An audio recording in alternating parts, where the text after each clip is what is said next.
اور جو اس کی بیوی تھی جمیل، عورت تو بہت خوبصورت تھی لیکن دل میں زہر بڑا ہوا تھا۔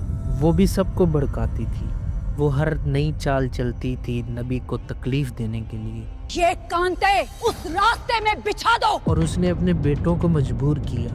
ان لڑکیوں کو طلاق دے دو، ابھی کے ابھی طلاق دے دو، ہمارے خاندان کا نام مٹا رہی ہیں وہ۔ جب ظلم حد سے بڑھ گیا تب اللہ نے نبی کریم صلی اللہ علیہ وآلہ وسلم کو ایک تسلی دی اور سورہ لہب نازل ہوئی۔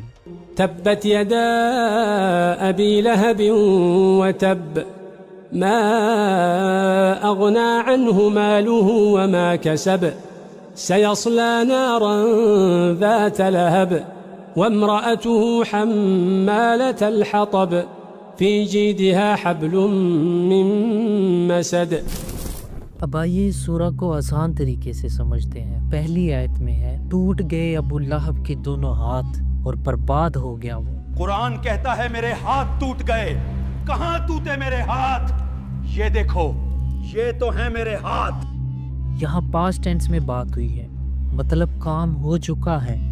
جس دن سے اس نے گستاخی کی تھی اسی دن سے اس کا انجام لکھ دیا گیا تھا۔ قرآن ایک مسٹری بتاتا ہے، جس کے ہاتھ ٹوٹ جاتے ہیں وہ نہ وار کر سکتا ہے نہ وہ اپنا بچاؤ کر سکتا ہے۔ وہی ابو لہب کے ساتھ ہوا۔ اس کا پیسہ، اس کی طاقت، اس کی فیملی، سب کچھ ختم ہو گیا۔ سیکنڈ آیت میں بتایا گیا ہے اس کی دولت اور اس کی کمائی اس کے کسی کام نہ آئی۔ میرا مال تو میرے پاس ہے، یہ کہاں گیا ہے؟ جو کچھ بھی اس دنیا میں جمع کیا تھا سب برباد، نہ دولت کا فائدہ نہ طاقت کا۔ اللہ نے اس کے انجام پہلے ہی فکس کر دیا تھا۔ تھرڈ آیت میں ہے وہ بھڑکتی ہوئی آگ میں جلایا جائے گا۔ نبی کہتا ہے کہ میں آگ میں جلایا جاؤں گا۔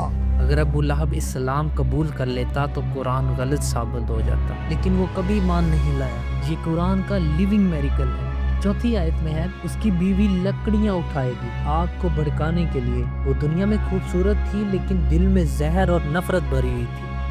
جو برائی انہوں نے فیول کی وہی ان کے خلاف واپس آ گئی۔ پانچویں آیت میں ہے اس کے گلے میں مسد کی سخت جلتی ہوئی رسی ہوگی۔ جو ہار وہ پہنتی تھی دنیا میں وہ اس کی شان کا نشان نہیں ہوگا بلکہ اس کی برائی کا ثبوت ہوگا۔ پوائنٹ یہ ہے قرآن ہمیں دکھاتا ہے کہ جو پیسہ، طاقت اور نفرت کا گھمنڈ کرتا ہے اس کا انجام ہمیشہ تباہی ہوتا ہے۔